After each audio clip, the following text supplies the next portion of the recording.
This is Dunhua, Jilin Province, China.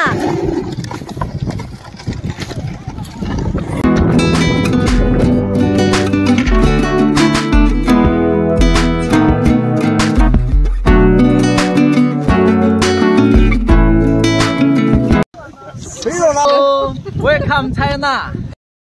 Hello viewers, అందరూ ఎలా ఉన్నారు? ఈరోజు అయితే బాగా అంటే సన్నీ డే చెప్పాలంటే. అంటే ఇప్పుడు టెంపరేచర్ వచ్చేసరికి మాకు -5 అనేది ఉందన్నమాట. -5, -7. మాకు ఎలా అనుకోనంటే మంచు పడితేనే మాకు చలి అనిపిస్తుంది, లేదంటే ఇక నార్మల్గానే ఉంటుంది అనమాట. వెనకాల చూస్తున్నారా, వైట్గా కనిపిస్తుంది చూసారా, ఇది మొత్తం మంచు.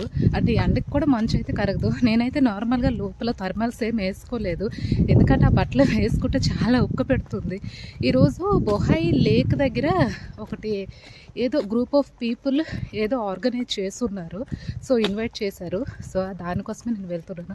అక్కడ ఏం జరుగుతుంది ఏంటి అదంతా చూపిస్తాను. ఐస్లోనే ఏదో festival type group of people performance ఇస్తారు. సో అక్కడికి వెళ్ళి ఇక ఎక్స్ప్లోర్ చేద్దాము. ఇప్పుడు టైం వచ్చేసరికి అయినది బిఫోర్ 1కి రమ్మన్నారు. నేనేమో ఇక లేట్ అయిపోయింది, పనులన్నీ చేసుకుని చూస్తున్నారా ఎండ ఎంత తగులుతుంది. ఈ ఎండకి ఇంకా మంచు అనేది కరగడం లేదు, వెనకాల మంచు అనేది అలాగే ఉన్నది. ఇంత ఎండ వచ్చినా సరే ఇక అన్నీ వేసుకొని ఇక బయటికి వెళ్ళాల్సింది.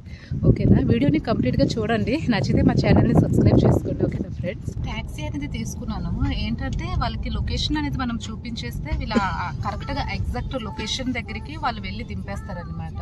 సో అతను లొకేషన్ అనేది చూపించాను. నేను అనుకుంటున్నాను, నేను ఆల్రెడీ ఆ ప్లేస్కి వెళ్ళానని నేను అనుకుంటున్నాను, కానీ పేరు అనేది తెలియదు. ఎందుకంటే చైనీస్ కాబట్టి ఆ పేరు అనేది నాకు ఎగ్జాక్ట్గా తెలియదు. నాతో పాటు ట్యాక్సీలో ఇంకా ఇద్దరు ఎక్కారనమాట. యాక్చువల్గా ఇక్కడ ఎలా అంటే ఎంతమంది ట్యాక్సీలో వెళ్ళినా ఒక ఫ్యామిలీతో ఒకవేళ వెళ్తే 5 RMB అనేది పే చేయాలి, లేదు సెపరేట్గా వెళ్తే ఒక్కొక్కరికి 5 RMB అనేది ఉంటుంది. అది డిస్టెన్స్ బట్టి ఉంటుంది. ఎక్కితే 5 RMB, లేదు దానికన్నా ఎక్కువ వెళ్తే మనకి 10 RMB అట్లా ఉంటుంది. ఇదేనండి ఆ ప్లేస్, బొహాయి లేక్. చెప్పాను కదా నేను ఆల్రెడీ ఇక్కడికి వచ్చాను అనుకోని. యాక్చువల్గా నేను ఆల్రెడీ ఇక్కడికి వచ్చాను, కానీ పేరు అనేది బొహాయి లేక్ అనేది తెలియదు. యాక్చువల్లీ దీని బ్యాక్ సైడ్ అయితే పెద్ద లేక్ ఉంటుంది. అంటే అది ఎలా అనుకోనంటే ఆర్టిఫిషియల్ లేక్ అనమాట. వీళ్ళు తయారు చేస్తుంటారు ఒక లేక్. అది ఏంటంటే మంచుకి మొత్తం ఇక గడ్డ కట్టేసి ఇక మొత్తం అంటే వాటర్ ఏం లేదు, మొత్తము ఐస్ అయిపోయినది. అక్కడ ఇవి పర్ఫార్మెన్స్ జరుగుతున్నవి. సరే అయితే నాతో పాటు రండి, నేను మీకు కంప్లీట్గా చూపిస్తాను ఏమవుతుంది ఏంటి అనేది. మేముంటున్న దున్హువా నగరంకి అత్యంత సౌందర్యమైన ప్లేస్ అంటే ఇదేని, బొహాయి లేక్.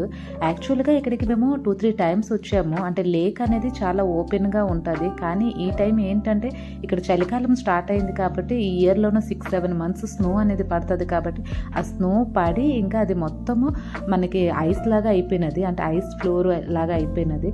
ఇక్కడ అంటే సమ్మర్లోన ఇక్కడ మొత్తం వాటర్ ఉంటుంది. ఇంకా చాలా మంది ఇక్కడ పర్ఫార్మెన్స్ అనేది స్నో మీద అయితే నడవగలం, కానీ ఐస్ మీద అయితే నేను ఒక్క అడుగు కూడా వేయలేను. సమ్మర్ లోన ఇక్కడ చాలా ఫుడ్ స్టాల్స్ అనేవి పెడతారు, ఇంకా దాంతో పాటు గేమ్స్ అవన్నీ కూడా అరేంజ్ చేస్తారు.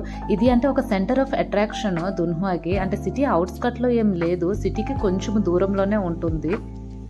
యాక్చువల్గా ఇక్కడైతే అంటే వీళ్ళందరూ పర్ఫార్మెన్స్ చేస్తారనమాట. ఇక్కడ చూస్తున్నారు కదా, ఇది యాక్చువల్గా చాలా పెద్ద లేక్. మొత్తం అంటే మంచుకి ఇట్లా అయిపోయింది, అంటే మంచు పడి లేక్ మొత్తం ఇక వాటర్ అనేది అంటే ఇలాంటిది మనం ఎప్పుడు ఎక్కడ కూడా చూడకుంటాము. అందుకోసమే అనుకొని, ఎందుకంటే ఎవరు నమ్మరు, అంటే ఇది ఒక రివరు, అంటే ఒక ఆర్టిఫిషియల్ రివరు అనుకొని చెప్తే ఎవరు నమ్మరు.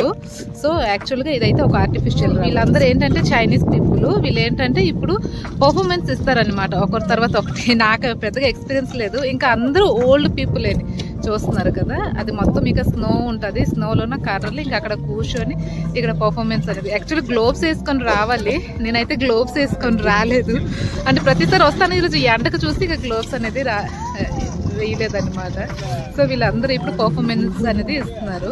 మా బాబాల స్కూల్లోనే వర్క్ చేసేవారు. సో ఫంక్షన్లోనే అతను కలిసారనమాట. సో అప్పటి నుంచి ఇక అట్లా పరిచయం. ఇక ఉయిచాట్ తీసుకొని ఇక ఇట్లా అనమాట గ్లోవ్స్ తీసుకొని రావాల్సింది. ఓకే, అందరూ ఒక గ్రూప్ గా మాట్లాడుకుంటున్నారు. అంటే ఫస్ట్ మనము ఎట్నుంచి స్టార్ట్ చేయాలి, ఎట్నుంచి పర్ఫార్మెన్స్ అనేది ఇవ్వాలి. నెక్స్ట్ ఇంకా ఎదురుగా చూస్తున్నారు కదా, అది పెద్ద ఒక బుద్ధ టెంపుల్ సైడ్ నుంచి రావాలి. ఇవన్నీ వాళ్ళు అంటే మాట్లాడుకుంటున్నారు. ఆమెనే ఆర్గనైజ్ చేస్తుంది అని అనుకుంటున్నాను నేను. ఇక్కడికి వచ్చాక కొత్త ఫ్రెండ్ ఒక ఆమె కలిసింది. ఈమె పేరేంటంటే లీ హాంగ్ అంట. ఈమె మా బాబు చదువుతున్న స్కూల్లోనే మాకు అంటే ఒక 3-4 ఇయర్స్ అక్కడ వర్క్ చేసిందంట. సో తను ఏదో అంటే చైనీస్లో ఇంగ్లీష్లో మాట్లాడమని నాకు చెప్పాను. అది మాట్లాడుతుంది అనుకున్నా అంటుంది.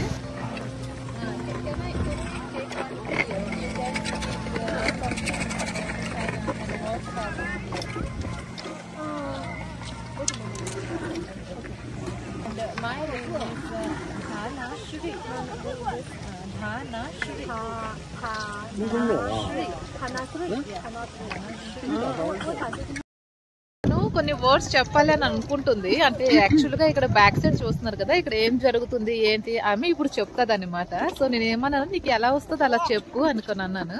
సో తను చెప్తాది, మాట్లాడుతుంది, మీరు వినండి సరేనా. Hello everyone, I am Lily. This is Dunhua, Jilin Province, China. Today we hosted a video filming event on ice plugging here in Bohai Lake to introduce our hometown winter tourism culture. Friends from all over the world are welcome to visit us for sightseeing. Welcome! Thank you so much. Nice to meet you. Yeah, nice to meet you too. Snow plugging activity అనేది start చేస్తున్నారు. అంటే అందరూ participate చేస్తున్నారు. కానీ నేనైతే starting లో వద్దు అనుకుని చెప్పాను. ఎందుకంటే అది మొత్తము అంటే స్నో కూడా కాదనమాట, ఐస్ ప్లగింగ్ యాక్టివిటీ చెప్పుకోవాలంటే. ఎందుకంటే మనకి అసలు ఎక్స్పీరియన్స్ లేదు. ఇంకా మనము పడిపోతే ఇక చాలా గట్టిగా దెబ్బలు తగ్గుతుంది. అంటే స్నో కన్నా ఐస్ అనేది చాలా డేంజరస్. ఏదో అలా ట్రై అందరూ బలవంతం చేయగానే ఇక నేను కూడా ఏదో అలా ట్రై చేశాను. చాలా స్లోగా వెళ్తున్నాను. అందరూ నన్ను చూసి ఇక చైనా వాళ్ళు చూసి బాగా నవ్వుకుంటా ఉంటారు. కానీ anyhow it is a nice experience for me.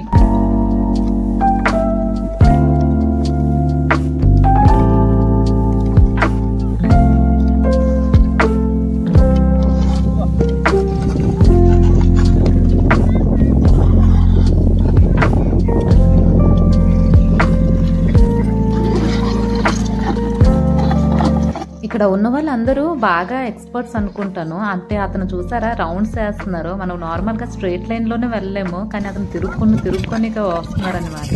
అంటే ఇదేదో యంగ్ పీపుల్ కాదు, అందరూ అంటే అబౌవ్ 40 అబౌవ్ 50 ఇయర్స్ వాళ్ళు ఇక్కడికి వచ్చి ఇక పర్ఫార్మెన్స్ అనేది ఇస్తున్నారు. గ్రూప్ ఆఫ్ పీపుల్ ఇక్కడ అరేంజ్మెంట్ అనేది చేసుకుంటున్నారు. అంటే ఫస్ట్ ఎలా వెళ్ళాలి ఏంటి అనేది. ఇంకా మొత్తానికి వాళ్ళు పెద్ద పెద్ద కెమెరాస్ ఇంకా డ్రోన్స్ అవన్నీ తీసుకొచ్చున్నారు. అంటే దీనికి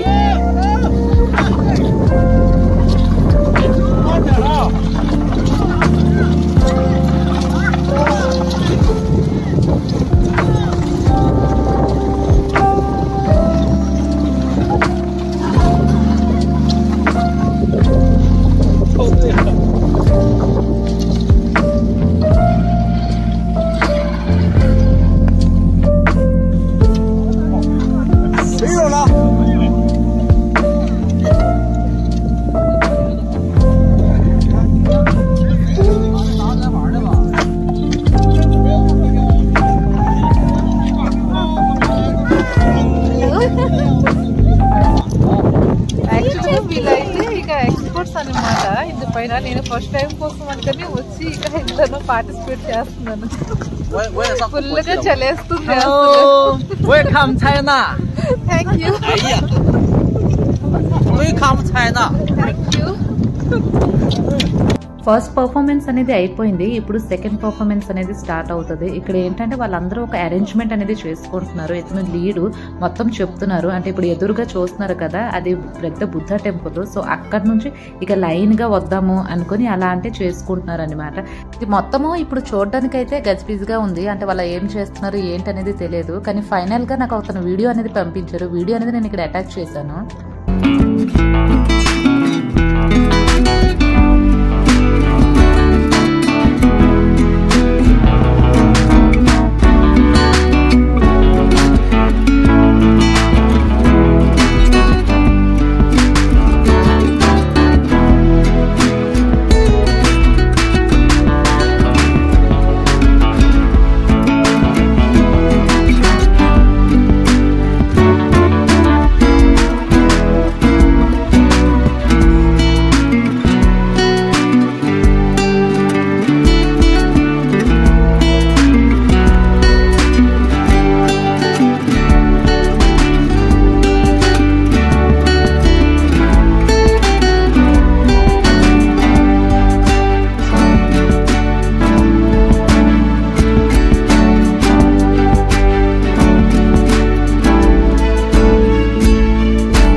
నచ్చిందా మరి ఈ వీడియో మీకు? ఈ వీడియో చేయడానికి నేను నిజంగానే చాలా ఎఫర్ట్ పెట్టాను. ఎందుకంటే నేను ఎప్పుడు కూడా స్నో ప్లగ్గింగ్లోనూ నేను పార్టిసిపేట్ చేయలేదు. మీ అందరికీ చూపించడానికే చేశాను. మరి నచ్చితే ప్లీజ్ నా ఛానల్ని సబ్స్క్రైబ్ చేసుకోండి.